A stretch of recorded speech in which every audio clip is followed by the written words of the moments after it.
प्यारे बच्चों नमस्कार। आपकी पाठशाला में आपका स्वागत है। बच्चों आज आपके लिए हम प्रायिकता जो चैप्टर है उसके 10 इंपॉर्टेंट क्वेश्चन लेकर के आए हैं, ऑब्जेक्टिव क्वेश्चन। तो आपके जो 30 नंबर के ऑब्जेक्टिव क्वेश्चन आने वाले हैं उन 30 में से जो भी क्वेश्चन आएगा वो इन्हीं 10 क्वेश्चन में से होने वाला है, ऐसा मेरा अनुमान है। और ये काफ़ी सिलेक्टेड क्वेश्चन है, ये कई बार एग्जाम में पूछे गए हैं, बड़ी मेहनत से इनको बनाया गया है, आपके लिए लेकर के आए हैं। तो वीडियो को अंत तक जरूर देखिएगा, ये आपके लिए बहुत ही फायदेमंद होने वाला है।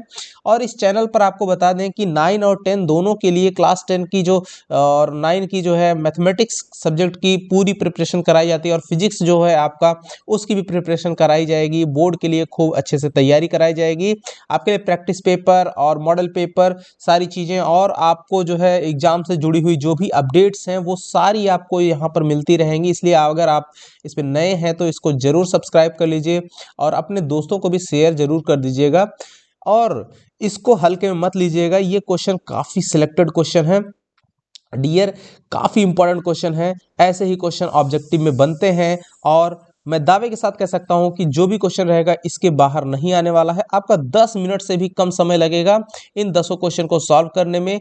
तो इसमें हर्ज ही क्या है, जल्दी से देखिए और लास्ट तक देखिए। इनको नोट भी आप कर सकते हैं ताकि ये आपके एग्जाम को और बेहतर बना सकें। तो चलिए देखते हैं पहला क्वेश्चन क्या है कि किसी घटना ई के लिए प्रायिकता जो है पीई प्लस पीई नहीं का मान क्या होता है। तो पीई प्लस पीई नहीं का मान 1 होता है डियर। ये बहुत ही पॉपुलर सा क्वेश्चन है।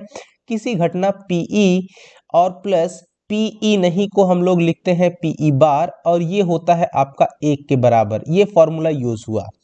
क्वेश्चन नंबर 2 देखिए, निम्नलिखित में कौन सी संख्या किसी घटना की प्रायिकता नहीं हो सकती। ऐसे ही क्वेश्चन आते हैं डियर एकदम। तो प्रायिकता जैसे कोई भी घटना है उसकी प्रायिकता का मान हमेशा 0 से बड़ा या उसके बराबर और 1 से छोटा या उसके बराबर होता है।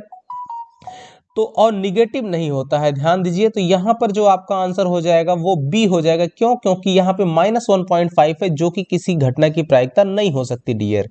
अगला है क्वेश्चन कि अगर पीई यानी घटना की प्रायिकता 0.05 है तो ई नहीं की प्रायिकता यानी कि पी और ई नहीं इसकी प्रायिकता क्या हो जाएगी। तो ये हो जाएगा 1 माइनस पीई, राइट, बराबर 1 माइनस 0.05। एक में से 0.05 घटाएंगे तो ये आएगा 0.95, राइट। तो ये आंसर बन जाएगा ऑप्शन नंबर सी डियर कि ई नहीं की प्रायिकता क्या होगी 0.95। अगले क्वेश्चन की तरफ बढ़ते हैं। वह घटना जिसका घटित होना निश्चित है यानी निश्चित घटना की प्रायिकता क्या होती है। तो डियर निश्चित घटना की प्रायिकता 1 होती है, याद रखिएगा। वह घटना जिसका घटित होना असंभव है तो असंभव घटना की प्रायिकता हमेशा क्या होती है 0 होती है। ऑप्शन नंबर सी सही हो जाएगा डियर।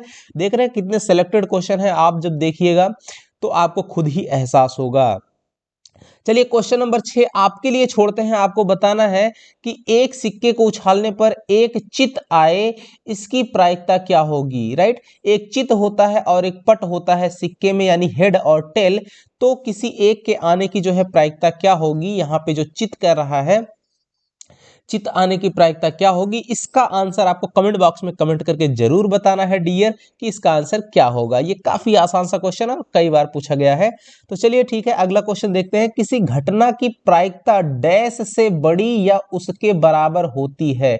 तो ये देखिए ऊपर में देखिए मैंने बताया है डियर, यहाँ पे ये किसी घटना ई की प्रायिकता 0 से बड़ी या उसके बराबर होती है। तो यहाँ पर क्या भरा जाएगा डियर, अब आपको आंसर पता चल गया होगा। तो ऑप्शन नंबर ए रहेगा इसमें, किसी घटना की प्रायिकता 0 से बड़ी या उसके बराबर होती है।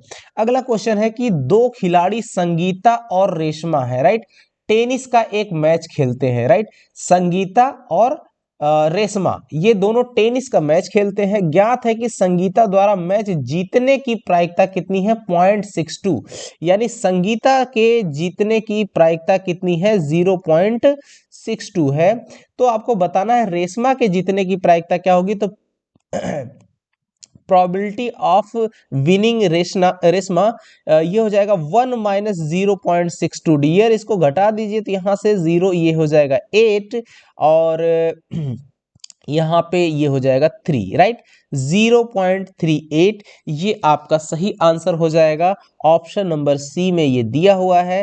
सो 0.38 इसका सही हो जाएगा कि रेशमा के जीतने के चांसेस कितने हैं, 0.38, राइट। आगे बढ़ते हैं, क्वेश्चन नंबर 9 देखिए डियर। मान लीजिए कि हम एक पासे को एक बार फेंकते हैं। पासा समझते हैं, लूडो का जो पासा होता है उसमें 4 से बड़ी संख्या प्राप्त होने की प्रायिकता क्या होती है। पासे को जो फेंकते हैं तो उसमें देखिए संख्याएं क्या आती हैं, 1 आ सकता है, 2 आ सकता है, 3 आ सकता है, 4, 5 और 6 आ सकता है। इसने कहा कि 4 से बड़ी संख्या मिल जाए, तो 4 से बड़ी संख्याएं सिर्फ 2 मिल सकती हैं, 5 और 6। यानी कि जो हमारे नंबर ऑफ अकरिंग इवेंट है वो कितना है, 2 है, और total number of sample space कितना है वो डियर 6 है। सो प्रोबेबिलिटी क्या हो जाएगी किसी घटना की, तो NE/NS होती है, राइट। तो ये हमारा क्या हो जाएगा, 2/6, यानी कि 1/3 इसका सही आंसर हो जाएगा।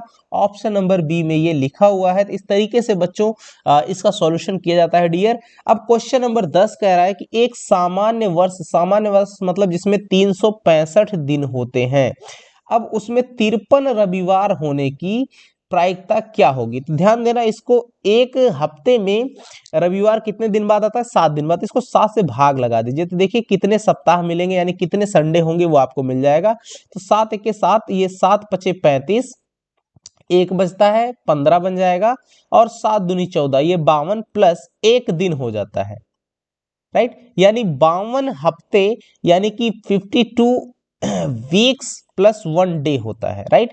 तो 52 हफ्ते में कितने संडे पड़ेंगे, 52 संडे तो पड़ ही गए। अब बाकी ये जो एक दिन पड़ रहा है वो आपका क्या हो सकता है सैंपल स्पेस में, वो आपका संडे हो सकता है, मंडे हो सकता है, ट्यूसडे हो सकता है, वेडनेसडे हो सकता है, थर्सडे हो सकता है, फ्राइडे हो सकता है, और सैटरडे हो सकता है।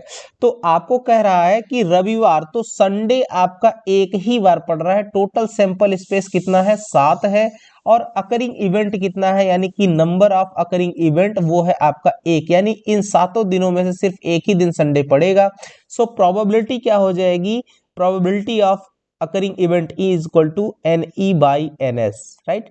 सो NE कितना है, 1/7। आपका क्या आंसर सही हो जाएगा, 1/7 इसका सही आंसर हो जाएगा, ऑप्शन नंबर सी।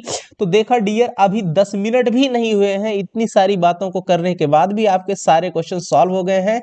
उम्मीद करता हूं कि आपको बहुत ही आनंद आया होगा, और मैं गारंटी के साथ कहता हूं कि इन्हीं 10 में से ही आपको कोई क्वेश्चन देखने को मिलेगा। अब इतना ज्यादा सटीक अनुमान अब और कहां आप पाइएगा। तो ठीक है, मिलेंगे जल्द ही ऐसे ही अगले चैप्टर के अगले ऑब्जेक्टिव क्वेश्चंस को लेकर के। तब तक के लिए धन्यवाद। जय हिंद बच्चों।